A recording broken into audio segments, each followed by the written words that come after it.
Well, I tried to find about the only shade in this place to work on this. This thing got new rear brakes, caliper, and it is about 100 degrees outside today, so trying to work out of this shade here underneath the tree.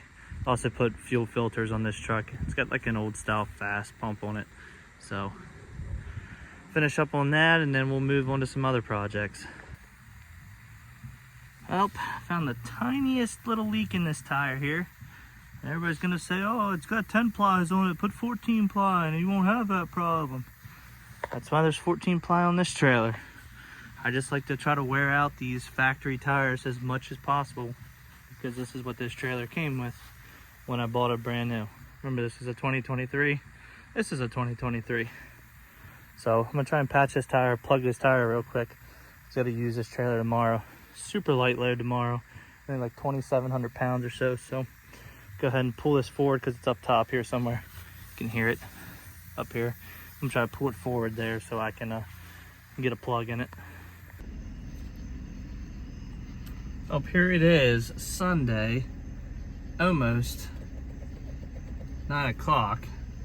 Got one of my drivers that's helping me pulling in right now. Alrighty, well, first load of the week. This is a one pick, one drop, somewhere around 2,700 pounds, no, 4,500 pounds, 27 foot. This is local. It's like a 70 or 80 mile run. We're headed to get this dropped off right now. Having an equipment service place in the middle of Gaithersburg is not very convenient, but I'm sure these places are money making gold, especially with all the service they do on these rigs. A bunch of like colleges and office complex. I mean, like, look at the size of this thing. So I'm sure, and being in the city, they probably charge a fortune. They sell all Kubota stuff here. There's one in our town, the same company, like Rippian Equipment. But just the amount of stuff that's sitting around here and really tough to get in and out of. I've got to make this turn here, which I don't know why they park their trucks like that. Looks like there's a lot of room, but those plows are really sticking out. And tail swing, I think I'm gonna be okay with just that mower sitting there where the tail's gonna swing. We'll find out. They're having trouble unloading this stuff because of course they don't have a forklift with big enough forks. And are you really surprised?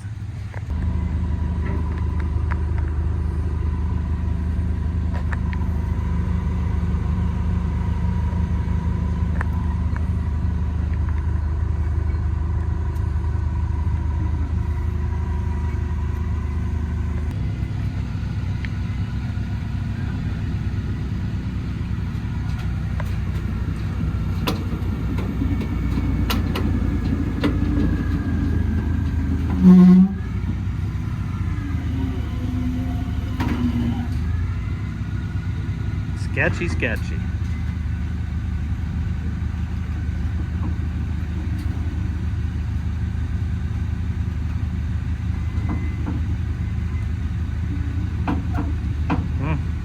We'll see. Slid it over to get the forks all the way through. So now we should be good. Gonna tighten that strap back up and hopefully this thing will lift.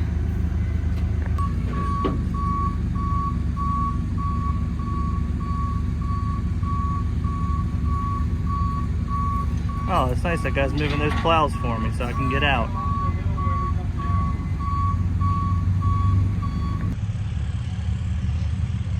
I've also got some good help today. Sleeps most of the time. Does nothing but eat and poops his pants, but he's pretty good help. He loves anything equipment related, anything with tires on it. Tires and makes noise, right buddy? Well, it was nice of them to move all that stuff so I can actually get out of here.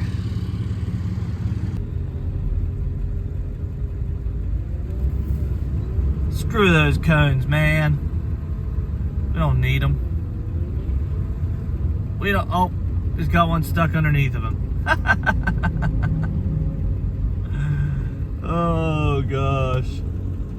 There's still one dragging under there. That's funny.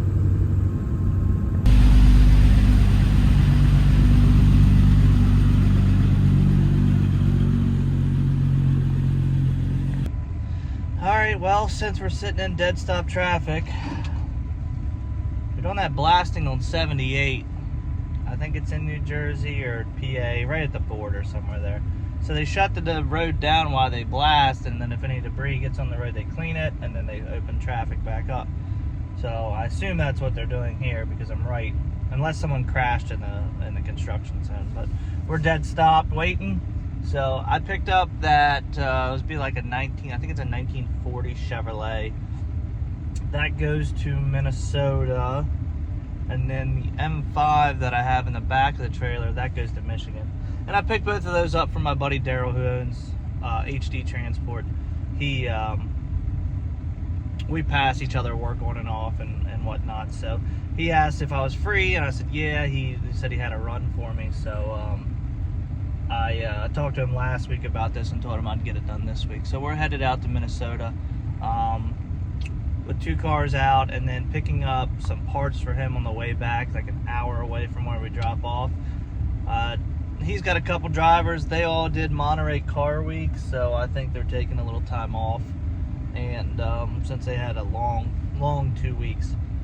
So I'll get these 2 done, pick up these parts for him, and out there, I think they're in Minnesota. They're right at like the Minnesota-Iowa border. And then I gotta find something to come home. I've been looking, and I was working on it was like a brand new C8 Corvette enclosed to come back through the load board, and the broker was just like impossible to like even book the load. Like, took hours to respond, and then when he did, I got him a certificate of insurance, and then it took him another couple hours response. I just really didn't have a good feeling of like if this guy was on top of things, so if the car was ready, and I was gonna have to go a little bit out of my way to pick that up. So I might skip on that one. I might get off this video right now since we're sitting dead stopped and see if there's anything that popped up. It's about 11 o'clock now, so brokers are starting to move for the day, and see if there's anything new on the load board.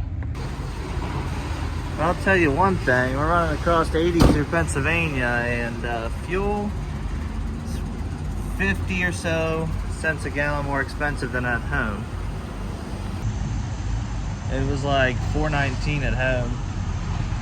I just hopped off the interstate probably like 10-15 miles back because I was needed to use a restroom. I couldn't find any restrooms. I just had to take a piss, and I pulled into a Pilot, and the fuel was freaking $5.01 a gallon. So I kept going, and this is a mud flap stop. It's what is it, like a OVO or whatever they're called? I can't find this out. It's Sunoco gas, but we're gonna fill up here. I think it's like $4.55 with mud flap. Well, good morning from Michigan. Trying to make our way up 75, but they've got some type of construction. You can see all the traffic backed up there. So they're routing you off 75 and doing this little detour. So we got about an hour and 20 minutes till we're at our customer's house. I'm not really complaining about missing 75 because that is one of the roughest roads as soon as you cross in to Michigan from Ohio. So this is a little better, but not too much. Well, welcome to Michigan. I'm in a freaking sweatshirt today. I'm parked out here outside the bank. Just had a guy pay me for a job. A couple jobs. In all 20s. And I don't really feel like carrying that much cash around on me because it takes up so much. I mean, it was like almost $3,000 in 20s. So, dropped that off at the bank, and now I'm headed to. I found a way to fill some room in the trailer since I have an empty spot, which is like 720-ish miles from where I dropped the BMW to my next drop. So I found something to fill the space, just like a UTV. And I'm heading right down to pick that up. and that drops in the same town that this 1940 Chevy does. So that worked out pretty good. A little bit of extra money. Pay the day and a half fuel bill. So I can't really complain about that, and it is directly on the way. So I don't have to really go out of my way to get this picked up or dropped off. Now I just gotta see if I can get out of this shopping center parking lot without taking anything out. So we'll see you at our next pickup.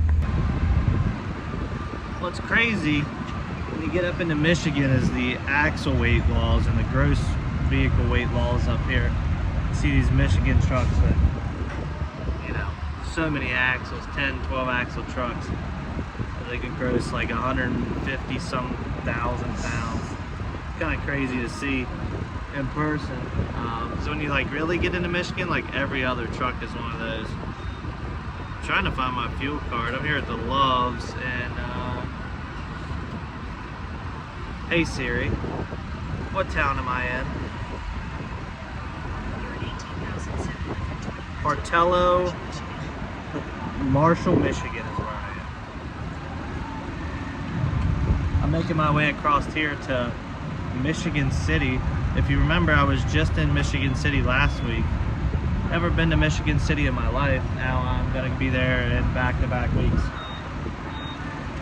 There's like a power sports place that does like online sales. And that's where I'm picking up this side-by-side that goes the rest of the way out towards Minneapolis.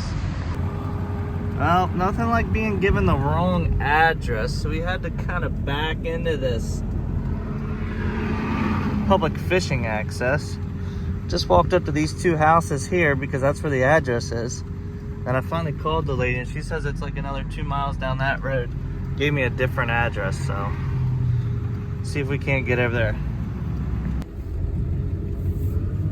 Well, this place does online auctions of trailers, ATVs, side-by-sides, a couple goosenecks back there, fishing boats, pontoon boats, campers. Called Cranky Ape. I guess I've never really heard of them or dealt with them, but they got a location here in Michigan City. I'll show you what I'm picking up. It's a little banged up, but it runs and drives. This guy owns a construction company. I assume this is what he's going to use this for. Let me get turned around here and faced out their driveway, and we'll get this unit loaded up. They've probably got about 50 of these, all identical ones. Look brand new sitting out here, other than sitting in the sun. Like the seats aren't even worn. They're not even dirty.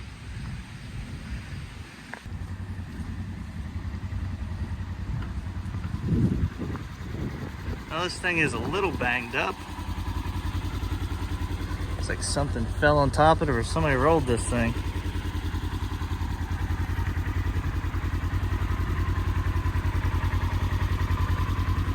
Still got our 40 Chevy in there. Gonna put this behind it to go the rest of the way to Minnesota. Just get it loaded up.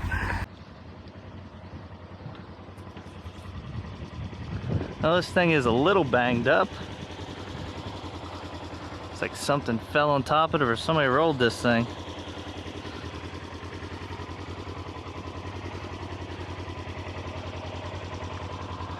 Still got our 40 Chevy in there. Gonna put this behind it to go the rest of the way to Minnesota. Let's get it loaded up.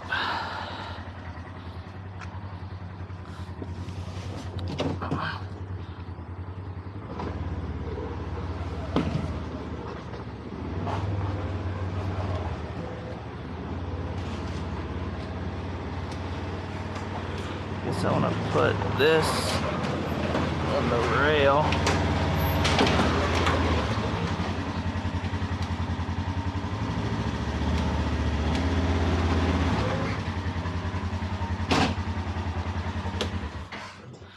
How do you do that? Just go over the tires on this side. So I don't think this thing's wide. Yeah, see. Then we can just strap it regular around the axle or something on the rest of it. Well, we got her stuffed in there. Well, thankfully we made it into Wisconsin, And one thing I like about the Midwest is mud flap stops are just about everywhere. You've got like these private places, like this is a BP. I forget what it's called. Pleasant Springs. So it's a BP that takes mud flap. We're down to $3.99 a gallon, which, yeah, it's kind of weird that we're all excited about $3.99. You know, I missed $2 diesel, but what can you do? There's a Road Ranger all has mud flap. There's one right across the street that was a little more expensive. You got Quick Trips out here, but they all have just about a good discount with mud flap. That's why you see a lot of guys who run the Midwest use mud flap a lot. It's really prevalent out here. So getting some cheaper diesel, and we got about 600 miles in today, so we're about done for the day. We're going to deliver the Polaris Ranger between 8 and 9 tomorrow morning at the guy's house. Take me 5 minutes to unload that, and then 20 minutes down the road when they open around, I think they open at 9, the 40 Chevrolet will go to a dealer, and then our reload is at Manheim, Minneapolis. Not the best rate going home, enough because I have to pick up some car parts as well. So I've got to have some room in the trailer for the car parts. That'll pick up the slack on the rate for the cars and gets us home, because we're coming into a holiday weekend. We're coming into Labor Day, so it's a little tougher this time around any holidays. It just gets tough to book anything. Well, I made it to the end of the night. We're here in Portage, Wisconsin at the Petro. Parked beside a IMT truck, part of their beautiful fleet. Beautiful equipment. Here in the back, plenty of open room. A nice, cool, quiet night. Don't need to run the truck. Everything's shut off. I do have a fan back here that sits here and blows on me that I'll plug in and run tonight. But other than that, truck will be shut off, and maybe have the slider in the back cracked, but be enough to sleep comfortable.